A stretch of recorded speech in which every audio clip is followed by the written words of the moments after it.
What if I told you that teachers may be to blame for many of our limiting beliefs that you and I struggle with as adults? We've all had that one teacher who made a lasting impact, the one who believed in us, who pushed us and made us feel like we could do something great. But there's another side to the story. And as I've been coaching here the last few years, meeting with high achieving professionals, entrepreneurs, executives, and leaders juggling careers, family, and the crushing weight of their own success, one theme keeps surfacing, and it's this: that many of the most deeply rooted limiting beliefs that we carry didn't come from our parents or bosses. They came from well-meaning teachers. So in this video, we will explore the origin of a very common limiting belief among professionals and what to do to rid yourself of that belief and others holding you hostage. So let's dive in. Now, let me say this up front. Teachers are heroes. My mother was a second grade teacher for 35 years. She poured her heart into every child she taught. She inspired, at least in my opinion, she inspired joy, curiosity, and just a love for learning. But she also, without meaning to, passed on these limiting beliefs that shaped how I saw myself for years. That's not an attack. It's just the truth. And if we're going to help ourselves and our children thrive, we need to talk about it. Maybe it was an elementary school teacher who maybe saw you daydreaming and told you to stop. Or was it a high school coach when you were playing football or basketball who said you'd never be good enough to start? Or the math teacher who sighed and muttered under their breath, this just isn't your strength, when you struggled on an algebra problem. Those moments seem small, but to a developing brain, they're seismic. And as adults, we hear the echoes of those moments when we hesitate to speak up in a meeting or doubt whether we're a good parent, or do we overcompensate at work while feeling disconnected at home?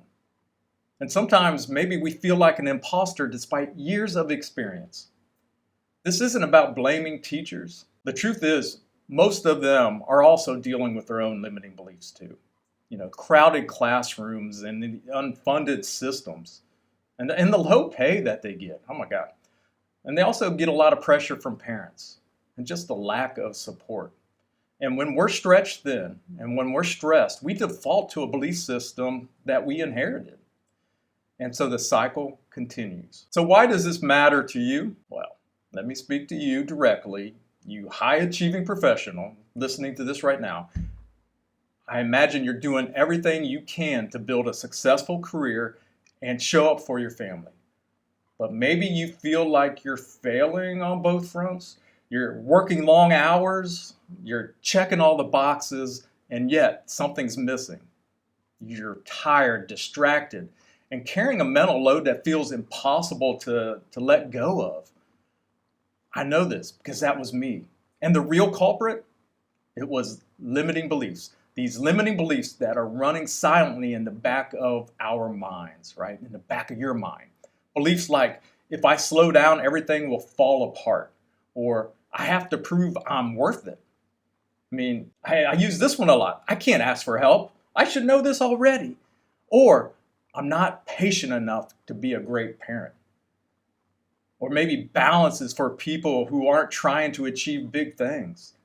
All kinds of crazy limiting beliefs. And these beliefs didn't start yesterday. They were planted, imprinted upon us years ago. And if you're not aware of them, they're shaping every decision you make at work, at home, and how you see yourself.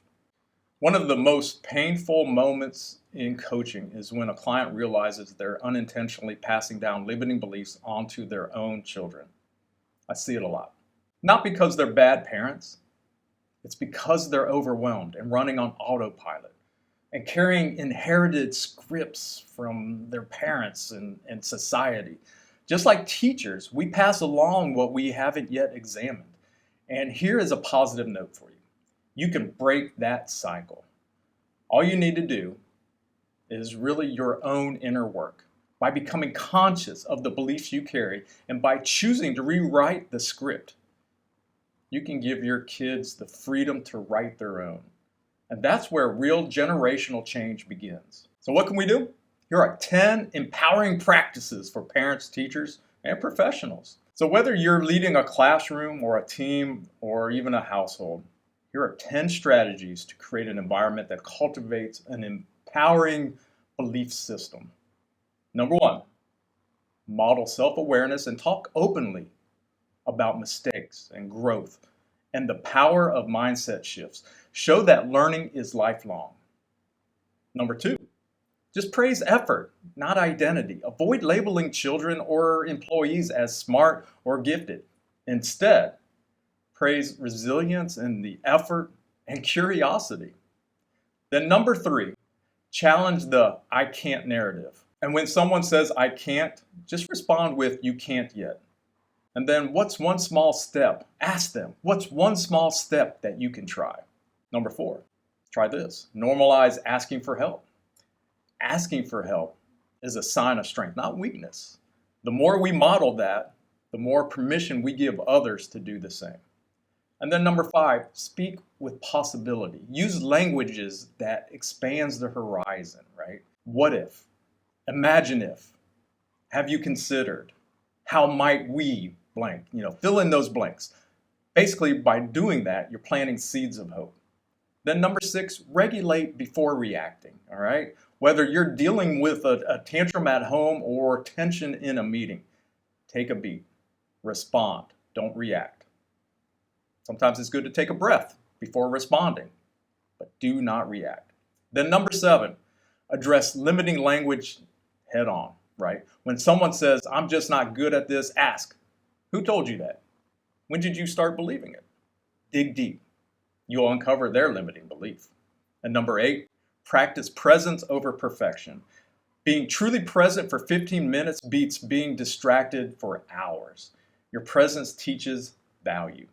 And then number 9, is that where we're on? Number 9, just stay curious. Ask questions instead of giving answers. Curiosity is the antidote to control. And number 10, do your inner work. This is the game changer. Hire a coach, join a group, or read some books, right? Some self-help books. Reflect.